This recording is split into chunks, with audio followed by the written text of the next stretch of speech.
அனிதா புகுந்த வீட்டு ஆளுங்க பழைய காலத்து ஆளுங்க. அவங்க வீட்ல அனிதா கல்யாண பேச்சு நடக்கும்போது அப்பவே அனிதாக்கு தெரிஞ்சிடுச்சு அவளோட புகுந்த வீடு எப்படின்னு. ஏன்னா அவளோட வருங்கால மாமியார் அவங்க கிட்ட 20 லட்சம் வரதட்சணை கேட்டிருந்தாங்க. அனிதா அவங்க அம்மாக்கு சொன்னா, அம்மா கல்யாணத்துக்கு முன்னாடியே இப்படி எல்லாம் பண்றாங்க, நான் இந்த பையனை கட்டிக்க மாட்டேன். ஆனா அனிதாவோட அம்மா சொன்னாங்க, அனிதா பையன் வீட்டுக்காரங்க வரதட்சணை கேட்பாங்க, நாங்க பொண்ணை பெத்தவங்க, நாங்க வரதட்சணை கொடுத்தே ஆகணும், அவங்க ரொம்ப பணக்காரங்க வேற, கல்யாணத்துக்கு அப்புறம் நீ வசதியா இருக்கலாம். ஆனா அனிதா விருப்பமில்லாம அந்த கல்யாணத்தை பண்ணிக்கிட்டா. அவங்க அம்மா சொன்னது கேட்டு அனிதா அவ மனச மாத்திக்கிட்டா. கல்யாணத்துக்கு அப்புறம் மாமியார் வீட்டுக்கு போனா. வீட்டுக்கு வந்ததும் மாமியார் ஷீதல் சொன்னாங்க, வாமா மருமகளே, இவ்வளவு பெரிய வீட்டை எப்பாவது பாத்திருக்கிறியா? எப்படி இருக்கு இந்த வீட்டு மருமகளா ஆனது? சந்தோஷமா இருக்குமா?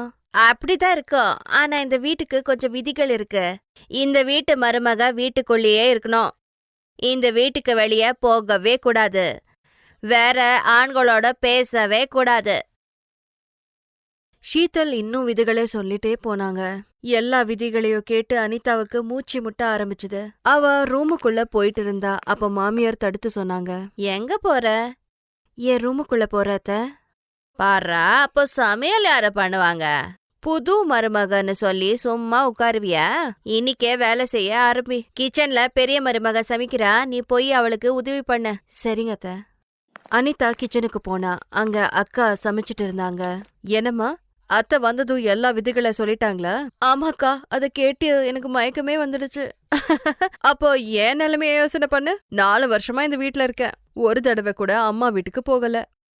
ஒரு தடவையோ போகலையா? கடவுளே, என்ன செய்யமா? கல்யாணத்துக்கு அப்புறம் மாமியார் சொன்ன மாதிரி தான் கேட்கணும். அதை விடு, கொஞ்ச நாள்ல உனக்கே எல்லாம் புரிஞ்சிடும். இன்னைக்கு உன்னோட முதல் இரவு, அத பத்தி என்ன யோசிச்சிருக்க? அக்கா நீங்க வேற, எனக்கு வெக்கமா இருக்கு. அடட, வெக்கம் எதுக்கு? சரி சரி, உனக்கு என்ன பிரச்சனை ஆனாலும் நீ என்கிட்ட வந்து கேளு. அப்பவே அக்கா தங்க 2 பேரும் நல்ல ஃப்ரெண்ட்ஸ் ஆயிட்டாங்க.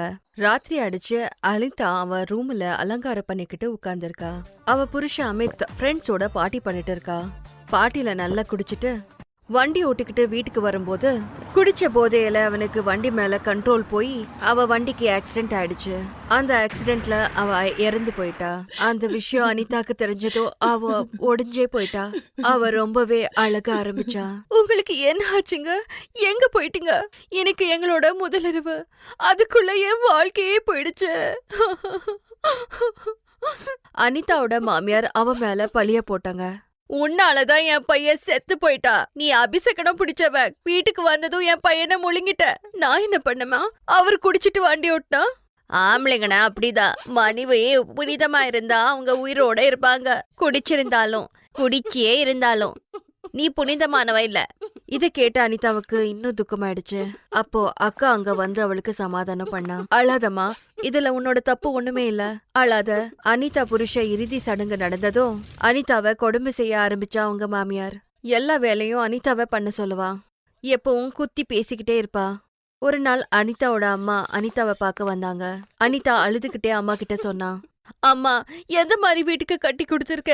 என் புருஷன் என்னாலதான் செத்தாருன்னு எங்க அத்தை சொல்றாங்க. என்ன மன்னிச்சிடுமா, எனக்கு தெரியல உங்க அத்தை இவ்வளவு கெட்டவங்கன்னு. நான் நினைச்சேன் கல்யாணத்துக்கு அப்புறம் உன் புருஷன் உன்னை நல்லா பாத்துக்குவாரு, எல்லாம் சரியாயிடும்னு. இப்போ புருஷன் கூட இல்லையே, இந்த வீட்ல இருந்து என்ன செய்ய? பெரிய மருமக சுமன் அங்க அப்போ வராங்க. ஆமா அனிதா, நீ இன்னொரு கல்யாணம் பண்ணிக்க. இன்னொரு கல்யாணமா?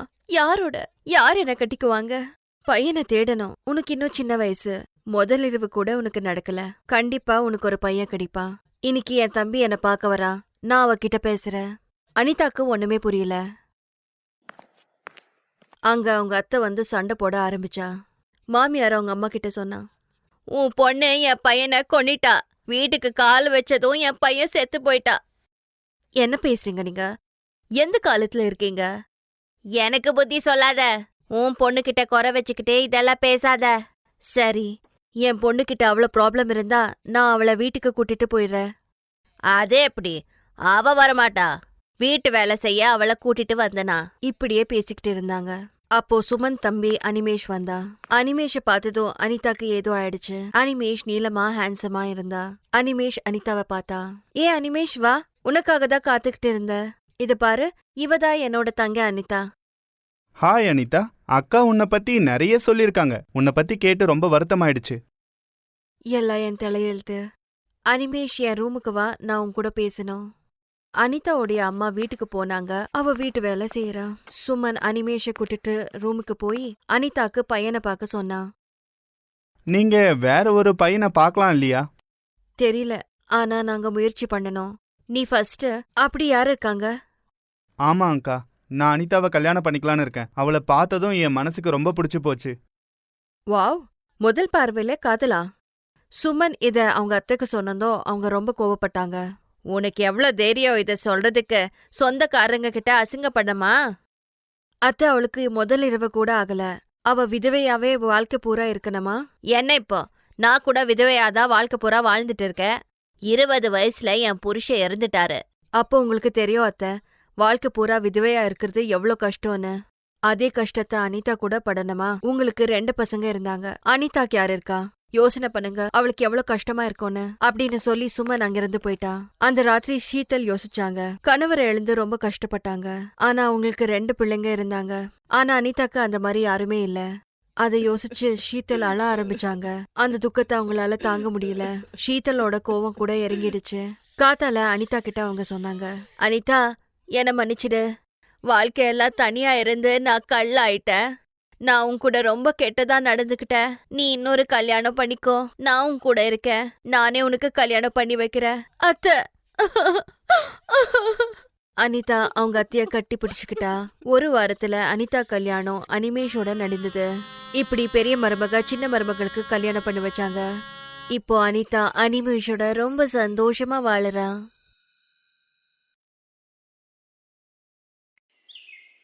சாந்தி அவளுடைய அம்மா அப்புறம் அண்ணன் மோஹித் கூட வாழ்ந்துகிட்டு இருந்தா. சாந்தி ஒரு திருநங்கை. மோஹித் மாலினி அப்படிங்கிற ஒரு பொண்ணை விரும்பிக்கிட்டு இருந்தா. அவளையே கல்யாணம் பண்ணி வீட்டுக்கு கூட்டிட்டு வந்தான். ஒரு நாள், அத்தை, மாலினி ஒரு திருநங்கை அப்படின்னா அந்த விஷயத்த நீங்க ஏன் மறைச்சு வைக்கிறீங்க? அவள மாதிரி ஆட்கள் வாழ்ற இடத்துக்கு அவளையும் அனுப்பிட வேண்டியது தானே? இங்க பாருமா மாலினி, அவ என் பொண்ணு, என்னுடைய கண்ணுல ஒண்ணு. அவளை எப்படி நான் பிடுங்கி எறிய முடியும்? இன்னொரு தடவை இப்படியெல்லாம் பேசாத. அப்ப நான் தான் ஏதாவது இதுக்கு பண்ணியாகணுமா? அவ மட்டும் இந்த வீட்டுல இருக்கிற வரைக்கும் எனக்கு நிம்மதியே இருக்காது. மாலினிக்கு சாந்தினியை கண்டா சுத்தமா பிடிக்கவே இல்லை. அவ என்ன நினைச்சானா, சாந்தினியை எப்படியாவது வீட்டை விட்டு துரத்திடணும் அப்படின்னு. அதுக்காக அவ ஐடியா யோசிச்சுக்கிட்டு இருந்தா. ஒரு நாள், மோஹித், இந்த விஷயம் உங்களுக்கு தெரியும் இல்லையா? நாளைக்கு நமக்கு பசங்க பிறக்கும்போது ஒரு திருநங்கை வீட்டுல இருந்தானா அப்புறம் பசங்களோட வாழ்க்கையும் ரொம்ப பாதிக்கப்படும் இல்லையா? அதனால நான் யோசிச்சிருக்கேன், சாந்தினிக்கு கல்யாணம் பண்ணிட்டா எல்லாம் சரியா போயிடும் இல்லையா? அந்த பேர்ல அந்த தொல்லையும் நம்மளை விட்டு விலகிடும். ஆனா சாந்தினிய யார் கல்யாணம் பண்ணிப்பா? இவளை கல்யாணம் பண்ணிக்க யாருமே ஒத்துக்க மாட்டாங்க. அதுக்கு எனக்கு தெரிஞ்ச ஒரு பையன் இருக்கான். ஆனா ஆக்சிடென்ட்ல அவனுக்கு 2 காலுமே போயிடுச்சு. ஆனா இந்த மாதிரி சம்பந்தத்தை யாருமே ஒத்துக்க மாட்டாங்க. அப்போ உங்க தங்கச்சி மட்டும் என்ன? அவளுக்கு என்ன வாழ்க்கை பூரா நல்லா பாத்துக்கிற ஒரு பையன் கிடைப்பானா? அந்த பொண்ணுக்கு கல்யாணம் நடக்குதோ இல்லையோ, நான் மட்டும் ஒரு திருநங்கைய இந்த வீட்டுல வச்சுக்க மாட்டேன். ஷோபா இதை எல்லாத்தையும் கேட்டு அழ ஆரம்பிச்சாங்க. மோஹித், 2 காலு வராத ஒருத்தனுக்கு உன் தங்கச்சி கொடுத்து கல்யாணம் பண்ண போறியா? அம்மா, நான் என்ன பண்ணட்டும்? எனக்குன்னு குடும்பம் இருக்கு. மாலினி பையனை பார்த்தாச்சு. சாந்தினிக்கு கல்யாணத்தை பண்ணி வைங்க. அம்மா, நான் இந்த கல்யாணத்துக்கு தயாரா இருக்கேன். நீங்க ஒன்னும் கவலைப்படாதீங்க. மோஹித் அண்ணன், அண்ணி, நீங்க எனக்கு ஓகேன்னு சொல்லிடுங்க. பாவம் சாந்தினி வேற வழி இல்லாம ஒரு ஊனமுற்ற ஆளை கல்யாணம் பண்ணிக்க ஒத்துக்கிட்டா. சாந்தினியோட கல்யாணம் வினோத் அப்படிங்கிற பையன் கூட நடந்துச்சு. இதுக்கு முன்னாடி சாந்தினி வினோத்தை பார்த்ததில்ல. வினோத்தும் இது வரைக்கும் சாந்தினியோட முகத்தை பார்த்ததில்ல. கல்யாணத்துக்கு அப்புறம் சாந்தினி ஒரு முக்காட போட்டுக்கிட்டு பயந்துகிட்டே தன்னுடைய மாமியார் வீட்டுக்கு வாழ வந்தா. அதுக்கப்புறம் அவருடைய மாமியார் சாந்தினியோட முக்காட எடுத்தாங்க. அவங்க சாந்தினியோட முகத்தை பார்த்து ரொம்பவே ஷாக் ஆனாங்க. அட, நீ ஒரு திருநங்கையா? உன்னுடைய அண்ணி என்கிட்ட எவ்வளவு பெரிய பொய் சொல்லிருக்கா? எங்க வீட்டுக்கு வாழ்றதுக்கு ஒரு திருநங்கைய மருமகளா அனுப்பி விட்டுருக்காளா அவ? சாந்தினியோட அண்ணி சாந்தினியோட மாமியார் குடும்பத்துல அவ திருநங்கை அப்படிங்கிற விஷயத்த மறைச்சிருந்தா. சாந்தினியோட இந்த உண்மை தெரிஞ்சதும் மாமியார் மயக்கம் போட்டு விழுந்துட்டாங்க. உன்னால என்னோட அம்மாவுக்கு ஏதாச்சும் ஆச்சுன்னா நான் உன்னை மன்னிக்கவே மாட்டேன். நீ ஒரு திருநங்கை, உனக்கு எப்படி தைரியம் வந்துச்சு? அத்த கண்ணு தரங்க. சாந்தினி மாமியாரோட முகத்துல தண்ணீரை தெளிச்சா. கொஞ்ச நேரத்துல அவங்க கண் முழிச்சு பார்த்தாங்க. அட கடவுளே, எல்லாம் என் தலையெழுத்து. ஒரு திருநங்க மருமகளா வந்திருக்காளே. அம்மா, என் வாழ்க்கையில கடவுள் எப்ப பார்த்தாலும் விளையாடிக்கிட்டே இருக்காங்க. எனக்கு உண்மையிலே தெரியாது சாந்தினி அண்ணி உங்களை ஏமாத்திருக்காங்க அப்படின்னு. இப்போ ஒண்ணுமே பண்ண முடியாது. நம்மள ஏமாத்தி கட்டி வச்சுட்டாங்க. நாம மாட்டிக்கிட்டோம். சாந்தினி இதெல்லாம் கேட்டு ரொம்பவே வருத்தப்பட்டா. அவ ஃபோன் பண்ணி அம்மாவுக்கு எல்லா விஷயத்தையும் சொன்னா. மாலினியால இப்ப இந்த கஷ்டத்தை நீ அனுபவிக்க வேண்டி இருக்குமா? ஆனா நீ கவலைப்படாத. நீ இதுவரைக்கும் நிறைய கஷ்டங்களை பார்த்திருக்க. உன்னுடைய நல்ல குணத்தால எல்லாருடைய மனசையும் நீ கண்டிப்பா ஜெயிப்ப. சாந்தினி விருப்பப்பட்டா வினோத்தை நல்லபடியா பாத்துக்கணும்னு. ஆனா அவங்க 2 பேரும் அவளை நெருங்க கூட ஒத்துக்கல. அத்த, நான் சமையல் வேலையில ஏதாவது உதவி செய்யவா? நீங்க தனியா எவ்வளவு வேலை செய்வீங்க? எதுலயும் கைய வைக்க வேண்டிய அவசியம் இல்ல. திருநங்க சமைச்சு சாப்பிட வேண்டிய அவசியம் எங்களுக்கு இல்ல, புரிஞ்சுதா? சாந்தினி அழுதுகிட்டே அவளுடைய ரூமுக்குள்ள போயிட்டா. ஒரு நாள், அம்மா, நிலத்தை வித்து வந்த காசு கொஞ்சம் கொஞ்சமா செலவாயிட்டே இருக்கு. நான் என்ன பண்றதுன்னு எனக்கே புரியல. காசு திந்துச்சுன்னா என்ன பண்றதுன்னு புரிய மாட்டேங்குது. வினோத், நீ கவலைப்படாதப்பா. நான் வெளியே போய் ஏதாச்சும் வேலையை தேடிக்கிட்டு வரேன். இந்த வயசுல நீங்க வேலை பாக்குறீங்களா? இல்லம்மா, இந்த வயசுல உங்களை வேலை பார்க்க நான் விட மாட்டேன். என்ன சரி பண்றதுக்கு என்கிட்ட காசு இருந்துச்சுன்னா நீ இப்படி பேசிருக்க மாட்ட. சாந்தினி இது எல்லாத்தையும் கேட்டுட்டா. அவ மனசுக்குள்ள யோசிச்சா, வினோத்தோட ட்ரீட்மெண்ட்டுக்கு நான் பணத்தை சேர்த்தேதான் ஆகணும். நான் கஷ்டப்பட்டாகணும். இப்படி யோசிச்சு சாந்தினி வெளியே போய் வேலை தேட ஆரம்பிச்சா. சாந்தினியை பார்த்து எல்லாரும் திருநங்க அப்படின்னு ஏதோ பேசிக்கிட்டு இருந்தாங்க. சாந்தினி எல்லா இடத்துலயும் வேலை தேட ஆரம்பிச்சா. அண்ணா, ஏதாவது வேலை கிடைக்குமா? ரொம்ப உதவியா இருக்கும். அட, நீ திருநங்க, இங்கிருந்து போயிரு. பிச்சையில கொடுக்க முடியாது. இவங்க எல்லாரும் என்ன பிச்சைக்காரின்னு நினைக்கிறாங்க.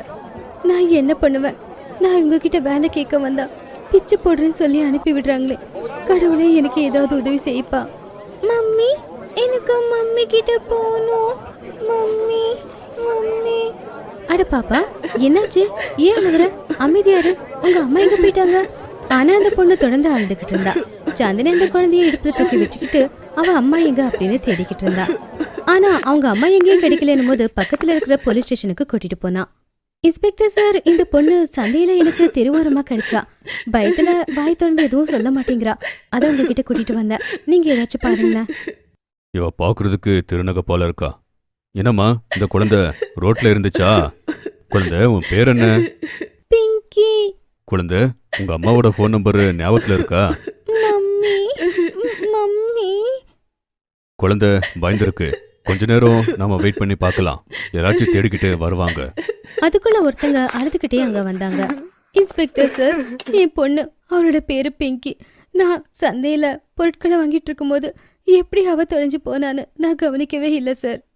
உங்க குழந்தை அங்க இருக்கு, அந்த மேடம் கூட. Mummy, mummy. பிங்கி, பிங்கி, எங்கம்மா போயிருந்த? நீ இல்லைன்னு போது என் இதயமே நின்று போயிடுச்சு. அம்மா கையை விட்டு எங்கம்மா போயிட்டேனே. பாப்பா தெருவில் நின்னுக்கிட்டு இருந்தா. நீங்க இல்லாம ரொம்பவே பயந்து போய் அவ அழுதுகிட்டு இருந்தா. இந்த மேடம் இந்த குழந்தைய நல்லபடியா பாத்துக்கிட்டாங்க. இல்லைன்னா குழந்தைய கடத்துறவங்க தூக்கிட்டு போயிருப்பாங்க. உங்களுக்கு ரொம்ப ரொம்ப நன்றி. உங்களால தான் இன்னைக்கு என்னோட பொண்ணு எனக்கு கிடைச்சிருக்கா. அவங்களோட பேரு விஷாக்கா. அவங்க சாந்தினி கிட்ட கேட்டாங்க. திருநங்கைகள் குணத்துல ரொம்ப நல்லவங்க. அதை நீங்க நிரூபிச்சிருக்கீங்க. நீங்க எங்க இருக்கீங்க சாந்தினி? சாந்தினி அழுதுகிட்டே விஷாக்கா கிட்ட நடந்த எல்லாத்தையுமே சொன்னா. எனக்கு என்னுடைய புருஷனை குணமாக்கணும். அதனாலதான் கஷ்டப்பட்டு உழைக்கலான்னு வேலை தேட ஆரம்பிச்சேன். அதுக்குள்ளதான் இப்படியெல்லாம் நடந்துருச்சு. சாந்தினி, நீ விருப்பப்பட்டா என்கிட்ட ஒரு சின்ன டிஃபன் சென்டர் இருக்கு. அங்க வேணும்னா நீ என் கூட சேர்ந்து எனக்கு உதவி செய்யலாம். ஆனா விஷாக்கா மேடம், நான் என் கையார எப்படி சாப்பாடு? ஏன், நீயும் மனுஷிதானே சாந்தினி. அதெல்லாம் யோசிக்காத. முன்னாடி போ, உன் புருஷனுக்காக வேலை செய்து பணத்தை சேரு. நீ எனக்காக இவ்வளவு பெரிய விஷயம் செஞ்சிருக்க. நான் உனக்காக இந்த சின்ன உதவியை செய்ய மாட்டேனா? சாந்தினி தினமும் விஷாக்காவோட டிஃபன் சென்டர் கடையில வேலை பார்க்க ஆரம்பிச்சா. வினோத்தோட ட்ரீட்மெண்ட்கான பணத்தை சேர்க்க ஆரம்பிச்சா. ஒரு நாள், வினோத், தினமும் இந்த சாந்தினி எங்க போறா? ஏதாவது தப்பான வழியில போயிட போறா. அப்புறம் நம்ம மான மரியாதை எல்லாம் போயிடும். அம்மா, அவ இந்த வீட்டு மருமக இல்லம்மா. நாம எதுக்கு கவலைப்படணும்? அது மட்டும் இல்லாம இது ஏமாத்து கல்யாணம். சாந்தினி மட்டும் கஷ்டப்பட்டு வேலை பார்த்துக்கிட்டு இருந்தா. ஒரு நாள், சாந்தினி, இந்தா, இது உனக்கு கிடைக்க வேண்டிய 50,000 ரூபாய். உன்னோட புருஷனுக்கு நடக்க வேண்டிய ஆபரேஷனை நடத்தி முடி. அதுக்கப்புறம் எல்லாமே நார்மலா நடந்துரும். சாந்தினி வீட்டுக்கு போய் வினோத்தை அவ கூட வரதுக்கு சொன்னா. எங்க கூட்டிட்டு போற என்னோட புள்ளைய? அத்த, இப்ப என்கிட்ட எந்த பதிலும் கிடையாது. வினோத், ப்ளீஸ் நீங்க என் கூட கொஞ்சம் வாங்கல. சாந்தினி வினோத்தை ஹாஸ்பிட்டலுக்கு கூட்டிட்டு போனா. அங்க டாக்டர் வினோத்தை செக் பண்ணி பார்த்தாரு. இவங்க கால் சரியாயிடும். ஒரே ஒரு ஆபரேஷன் தான் பண்ணணும். அப்புறம் ஒன்றும் இல்லை. நீங்க பணத்தை பத்தி யோசிக்காதீங்க. அப்போ விஷாக்காவும் அங்க வந்தா. ஜானகி அம்மா, உங்க மருமக ரொம்பவே கடின உழைப்பாளி. அவ என்னோட டிஃபன் சென்டர்ல நாள் பூரா வேலை பார்த்து உங்க பிள்ளையோட மருத்துவத்துக்கு பணம் சேர்த்து வச்சிருக்கிறா. இதை கேட்டு ஜானகி வினோத் 2 பேருமே ரொம்பவே வருத்தப்பட்டாங்க. அவங்க அவளை பத்தி ரொம்பவே தப்பா யோசிச்சு வச்சிருந்தாங்க. கொஞ்ச நாளுக்கு அப்புறம் வினோத்தும் குணமாயிட்டான். மறுபடியும் வேலை செய்ய ஆரம்பிச்சான். ஒரு நாள், அத்த, இப்போ என்னுடைய கடமை முடிஞ்சு போச்சு. அதனால நான் கிளம்புறேன். என்ன மாதிரி ஒரு திருநங்கையோட நிழல் கூட உங்க மேல பட வேண்டாம். இல்ல மருமகளே, நீ இந்த வீட்டோட மகாராணி. உன்னாலதான் என் புள்ள இன்னைக்கு குணமாயிருக்கான். சாந்தினி, இதுக்காக தான் எல்லாத்தையும் பண்ணியா? கல்யாணம் பண்ணும்போது கூடவே இருப்பேன்னு சொல்லியிருக்கேன். அது சொன்னது இப்படி போறதுக்கா? இல்லங்க, இல்ல. என்னாலயும் நீங்க யாருமே இல்லாம வாழ முடியாதுங்க. அன்னையில இருந்து ஜானகி அவளை மருமகளா ஏத்துக்கிட்டாங்க. வினோத்தும் அவளை தன்னுடைய மனைவியா ஏத்துக்கிட்டான். எல்லாருக்கும் முன்னாடியே அவங்க 2 பேரும் சாந்தினியே அவங்க வீட்ல ஒரு ஆளா ஏத்துக்கிட்டாங்க. இந்த விஷயம் சாந்தினியோட அம்மாவுக்கு தெரிஞ்சதும் அவங்க ரொம்ப சந்தோஷப்பட்டாங்க. மோஹித், மாலினி 2 பேருமே வெக்கப்பட்டாங்க. கடைசியில இன்னைக்கு ஒரு திருநங்கை மருமகள் அவளுடைய தகுதி என்ன அப்படிங்கறத நிரூபிச்சிருந்தா. Thanks for watching.